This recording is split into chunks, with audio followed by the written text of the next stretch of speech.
Joy का ये nursing cream मैं इस बार डीमार्ट से लेकर के आई थी। इसको मैंने आज पहली बार ओपन करके अपने फेस पर अप्लाई किया और जैसे ही मैंने अपने फेस पर इसको लगाया मेरा फेस पूरी तरह से ऑयली दिखने लगा। इतने ऑयली फेस के साथ मैं बिल्कुल भी कंफर्टेबल नहीं फील कर रही थी और बाहर तो बिल्कुल भी नहीं जा सकती थी, इसलिए मैंने ड्राई वाइप लेकर के पूरे क्रीम को फेस से निकाला। पूरा मेकअप लगाने के बाद से क्रीम को निकालना मतलब मेकअप खराब करना। काजल थोड़ा सा फैल गया था जिसको मैंने ठीक किया। चेहरे को सुंदर बनाने के बाद से सबसे लास्ट में मैंने लगा लिया था फॉग का ये बॉडी स्प्रे। निहिर मेरे पीछे ही था, मैं मस्ती करते करते स्प्रे उसको भी लगा दी। पर्स में हमेशा अपने ड्रेस की मैचिंग का ही यूज करती हूँ। ये वाला पर्स मेरे टी शर्ट के साथ थोड़ा बहुत जा रहा था। ड्राई वाइप से मैंने फेस क्रीम को निकाल तो दिया था लेकिन इसके बाद भी मेरा फेस ऑयली दिख रहा था।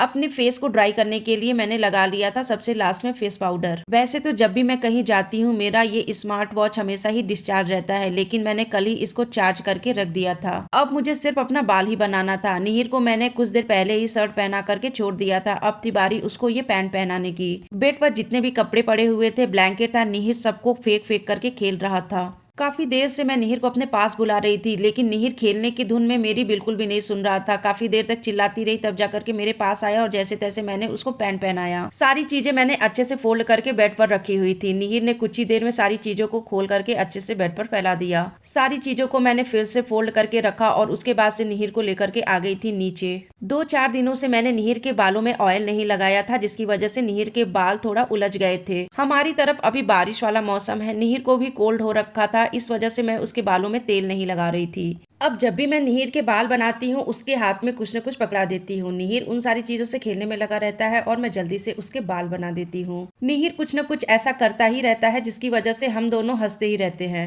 मैंने निहिर के शूज निकाले उसको पहनाने के लिए, लेकिन निहिर तो शूज पैर में पहनने की जगह पर हाथ में पहन करके खेलने लगा। निहिर भी अब पूरी कोशिश करता है कि वह अपना काम खुद से कर सके। एक तरफ जब मैं निहिर को एक पैर में मोजा पहना रही थी तो निहिर दूसरे पैर का मोजा खुद से पहनने की कोशिश कर रहा था। अब हस्बैंड वाइफ एक साथ हो और नोक झोंक ना हो ऐसा तो हो ही नहीं सकता है। हम दोनों हॉल में बैठे हुए थे और किसी बात पर हमारी बहस हो गई।